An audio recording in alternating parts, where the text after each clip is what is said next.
Welcome to the Rotary Club of Fort Worth. The work that Kristin and I are doing together, I think, is extremely important to the health and future of our city. When my wife, Sullivan, and I got smart enough to come to Texas about 2 years ago, I was encouraged and really appreciated the leadership of Governor Abbott, who recognized that if the state of Texas was going to continue on an upward trajectory in terms of economic growth, that we must have a talented workforce and the employees to fill those jobs and do that work. So he established an initiative entitled 60 by 30 Texas. And what that means is by 2030, in order for us to have a continued economic growth, 60% of the adults must have a post-secondary degree, and that's not the case. That's not the case in Texas and many large states in the United States. In fact, we have a very, very challenging and fast-growing demographic. We don't want to have two societies. We want to have one populace that is all successful and productive. And that's a complex social problem, poverty. And complex social problems require complex solutions. Read Fort Worth is our nonprofit that is working with us to achieve 100 by 25. So 60 by 30 Texas is the larger goal. Within that, you can't get to 60 by 30 Texas unless pre-K-12 has our act together. So 100 by 25 implies that 100% of our third graders will be reading at grade level by 2025. Third grade reading is essential because third grade is the point in American education where we stop teaching kids how to read. They're learning to read until the third grade, and then they're reading to learn after that. So from our perspective, that was the most important thing for us to do. We have three major goals. Those three goals are early literacy, middle years math, and college and career readiness. If we take care of the first one, early literacy, the next two take care of themselves. In Fort Worth, those of us in this room who have a bachelor's degree, who have a post-secondary degree, we are a minority. Most adults in Fort Worth haven't completed a post-secondary degree. So from our perspective, improving third grade reading will result in more success in terms of college completion. With that, we'll turn it over to Kristin. And can you hear me? Yes, that's great. Here's one thing about this 100 by 25 goal that I really appreciate, and I hope you do too. From the get-go, Dr. Scribner didn't say, like some communities, well, we'd like 60% of our third graders to be reading on grade level, or some communities are aiming for 65%. Dr. Scribner came in and said that every child can succeed if they have the right resources, family engagement, effective teachers, and community supports to wrap around their schools. So we're not aiming for just a few of our kids to succeed. We want 100% of them. And that's what this cross-sector alignment project is set up to do. The third grade reading percentage in the state of Texas is 44%.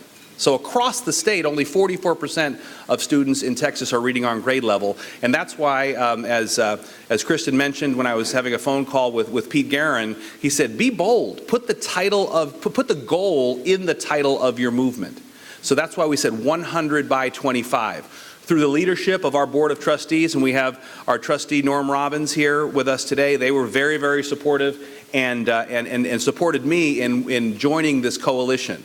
Mayor Price co-chairs this movement, as well as Matt Rose, chairman of BNSF Railroad. Again, we wanted to get the entire community focused on the importance of improving third grade reading. Because despite the fact that we are a big city like all those other big cities that we mentioned, we're not a suburb of any city. We are our own big city. We have a small town feel. We have a chance to be different. And the fact that we're Fort Worth is what I think makes this possible. Let me talk about this a little bit because it's important for you to know that there is positive growth in the school district. This is third grade reading proficiency from 2015 when Dr. Scribner came to town, 2016, and this past year, May 2017. So this train is moving in the right direction. But I would say that now is the time that our community has to dig in, we have to work together, and we have to accelerate the growth of our children. Because if we do nothing different, maybe 40% or 44% of our children will be reading on grade level by third grade in 2020. And that is not Fort Worth. And I look around here, and so many of you in this room, we're pretty tight around here. And I see people who have created development and communities and neighborhoods and businesses and innovation where there was none. And I know that Fort Worth can change this together. Absolutely. And we have to do it together because individually, we're only touching a very small portion. Go ahead. Let me talk about this. This is why I know this is possible.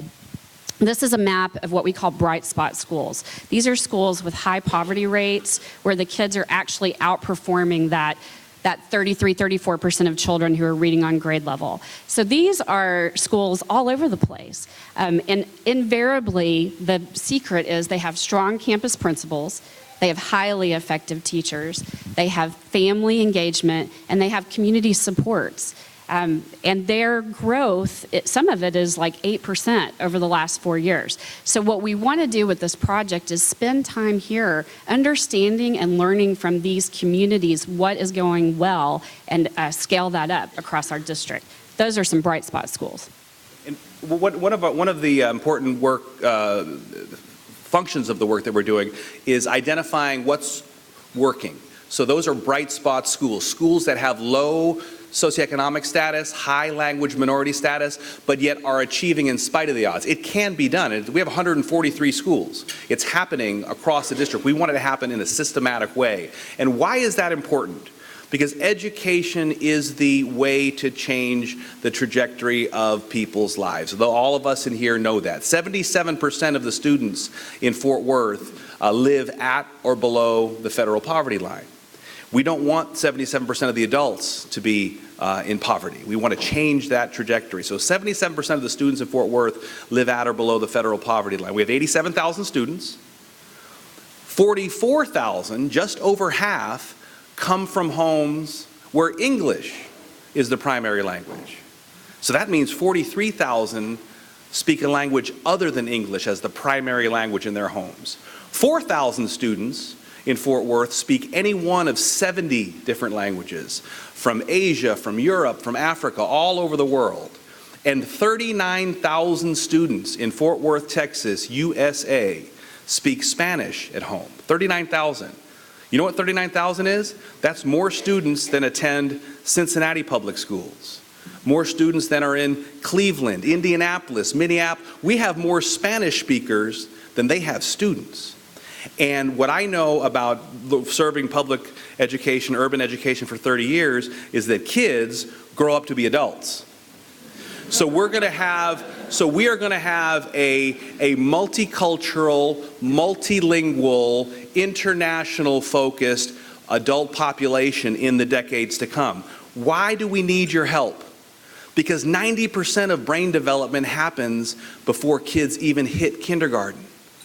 Virtually everyone in this room has ensured that their children or their grandchildren attended a high-quality preschool. Some of you even stroked a check every month.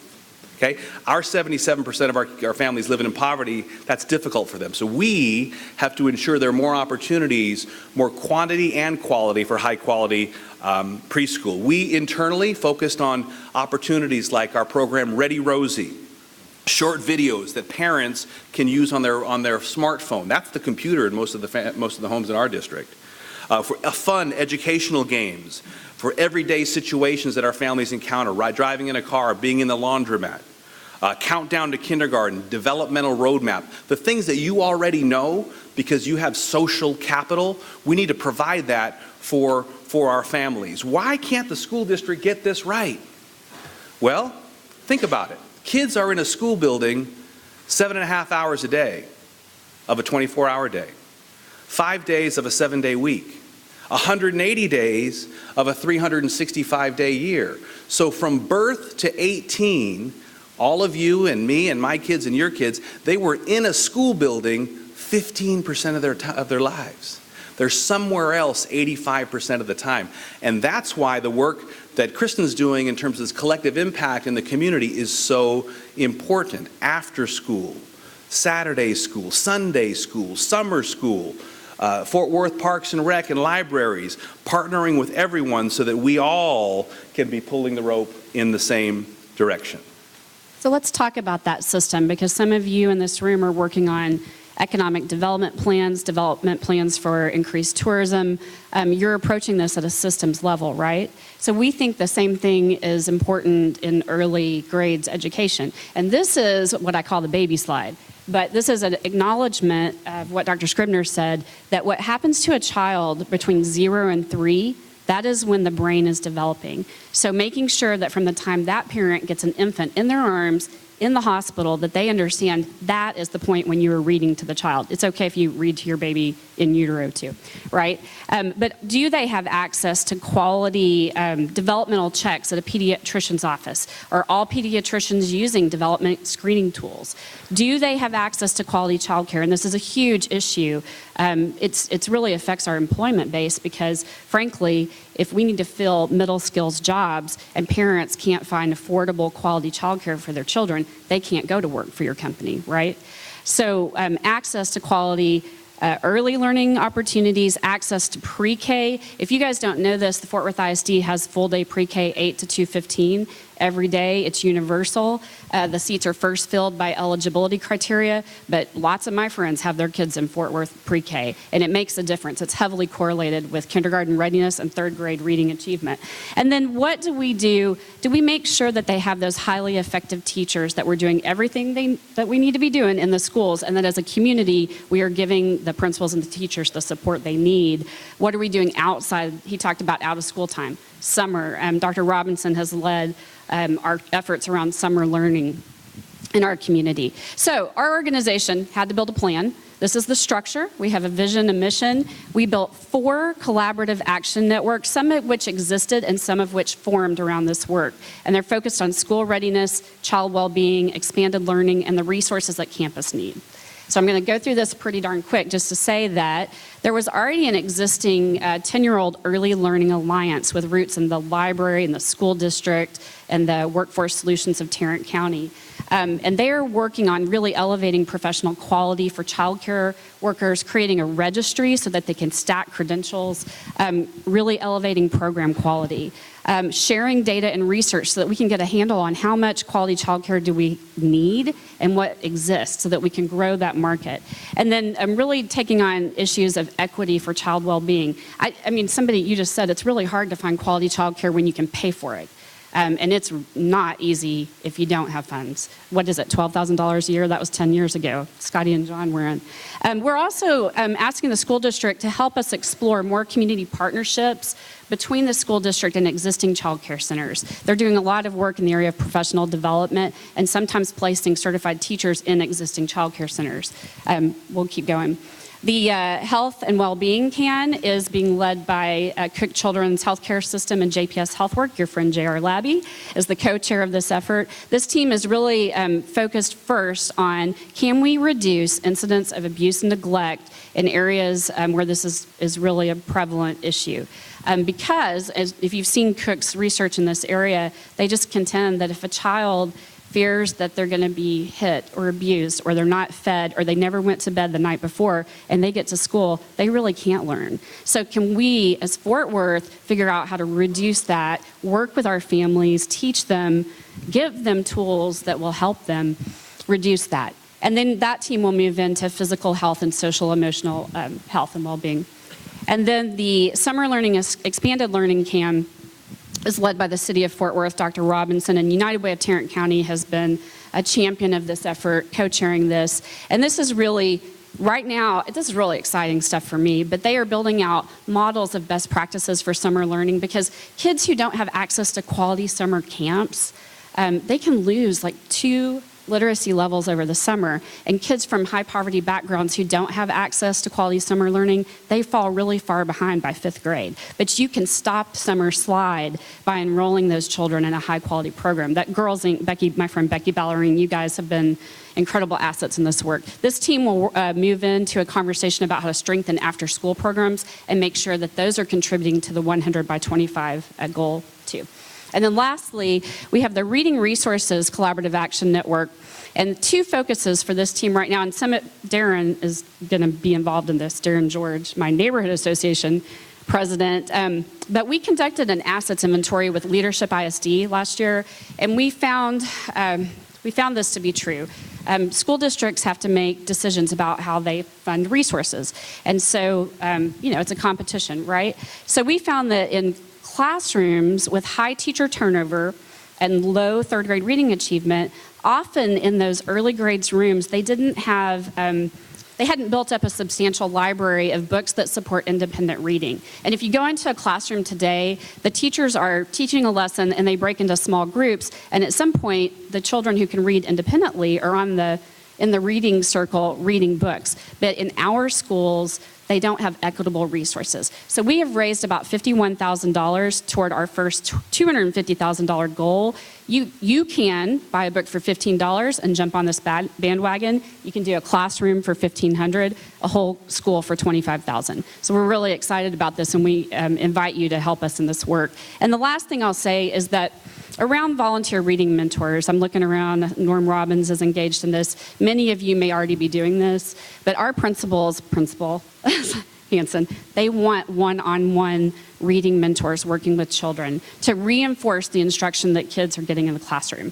So what we are doing now is we are actively recruiting team captains, civic groups, faith-based groups. Alcon has reached out to us. BNSF is working on this right now to deploy volunteer teams to support these schools. And if you're interested in that, well, actually, I'm talking to Rotary. You guys are plugged in, and you're working at Marjorie Walton, and I got something to say about that, too. So we need you. Okay. How do we know if we're going to make progress? Metrics are everything, right? So I want you to know that Read Fort Worth has a data dashboard that you can look up. You can look at the 3rd grade reading proficiency for any of our 83 Fort Worth ISD elementary schools. It also has district level data and compares school districts across Tarrant County. But this is our responsibility. This is not just the school district. This is Kristin and Michelle and JR, and it's all of us together pushing the trend line up and making sure these schools have what they need. All right, that's the way I see this. I'm a parent. I love Fort Worth. I want it to thrive. This is my responsibility. Okay? John? And this too. You're good. And could you click back to the data dashboard? So this is about transparency, too. We want you to be able to get on the website and see how the schools are doing. But it's not just how the entire school is doing. You could look at an entire school that is achieving, let's say, at the 60th percentile, 60% above the state average of 44, reading at 3rd grade level. We want to get to 100. But then you could control for socioeconomic status and say, wow, the school is at 60, but poor kids are at 30, and ELL kids are at 15. So if we are serious about preparing all students for success in college, career, and community leadership, all means ALL, all. And so we have to focus on every student. With regard to what we're doing internally, Achieve 3000, we're all in. It's an online, nonfiction program that differentiates reading. So when we all went to school, we had the teacher she had to differentiate the instruction. Achieve 3000, our kids struggle with nonfiction. So let's say today we're reading about the Olympics in South Korea, and this group, they are the high readers, and this group read right on grade level, and that group, the group that I'm in, is a little bit below grade level. So we can all click on the same article, but their lexile level will be more complex. The sentence structure more complex. The words will be right on grade level, and these will be a little bit easier. And then when I get tired of reading that, I want to click and read about rap music or sports, it clicks me to exactly the same nonfiction article at the right reading level, and it pushes me. our students, 40% of them click on to Achieve 3000 outside of school. On Christmas Day, we had 4,000 kids log in. Why? Because some of them got a little tablet, some of them got a phone.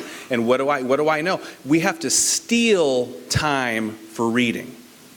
Steal time after school, steal time on Saturday morning, steal time in science class. Weren't you telling me that your freshman at Paschal, he says, we're using Achieve 3000 in social studies and in science, right? Because reading, the schools that changed the trajectory on for poor and language minority kids, every teacher is a reading teacher. PE's reading, math is reading, science is reading. Our leadership academies, again, through the support of and leadership of our board of trustees, they allowed us to redirect existing dollars in the general budget and incentivize our best teachers to go to our most struggling schools. So 4 years ago, we have 143 schools.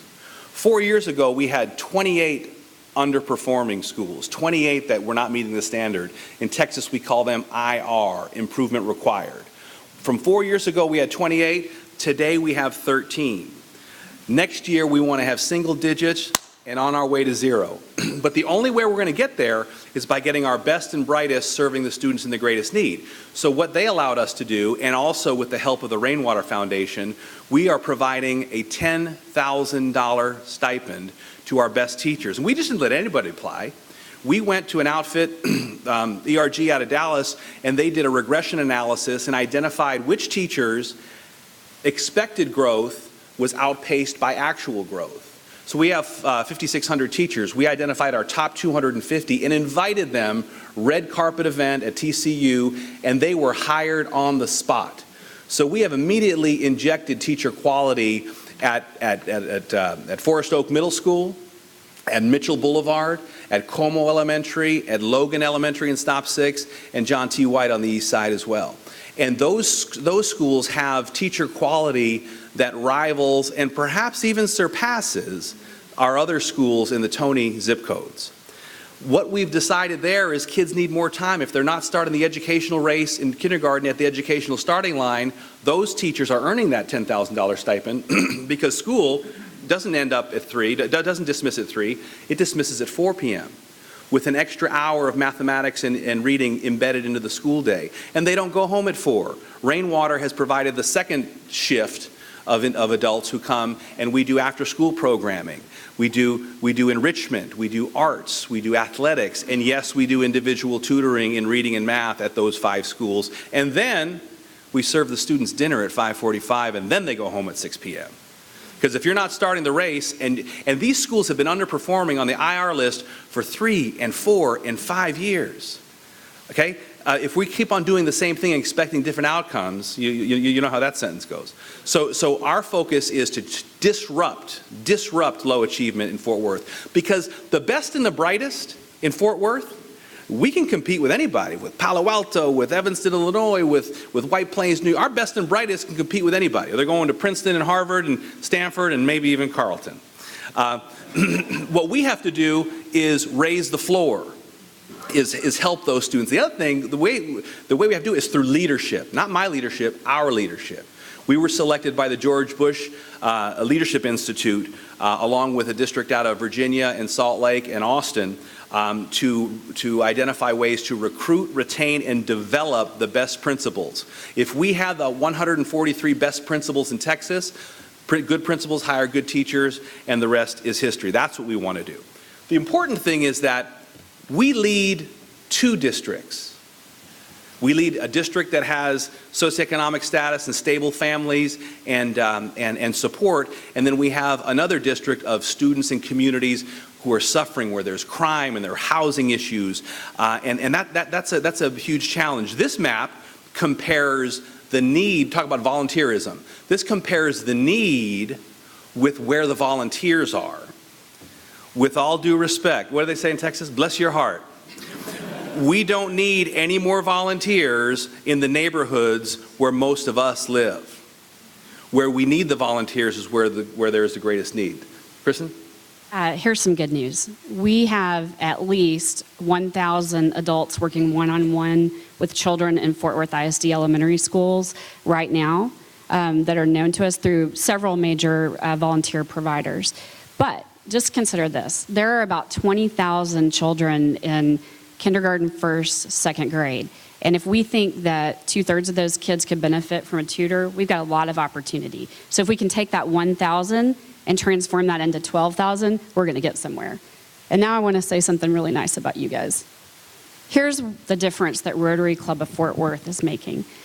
These are kids from Tuesday. I walked into Principal Hansen's. She let me come into school on Tuesday.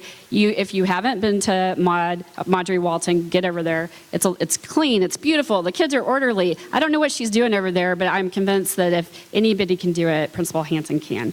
But I walked in there and Gary Kemby was reading one-on-one with a kid. Like, you know, we've all known him all of our lives, right? And then these children were working on literacy reading activity. These are preschoolers. She told me to come back for dinner because they had started Parent University, which Rotary of Fort Worth is supporting. John Wright was in there with a whole team of you guys, and you had brought dinner, and you were staying with the parents, and you were encouraging them. And I sat through part of the class with the assistant principal, and it was fabulous. And it's a small group right now, but we think we can grow it, and we think that this is one of the tricks to family engagement. So I'll just say rock on, Rotary, because you are setting the pace for the rest of our community. So,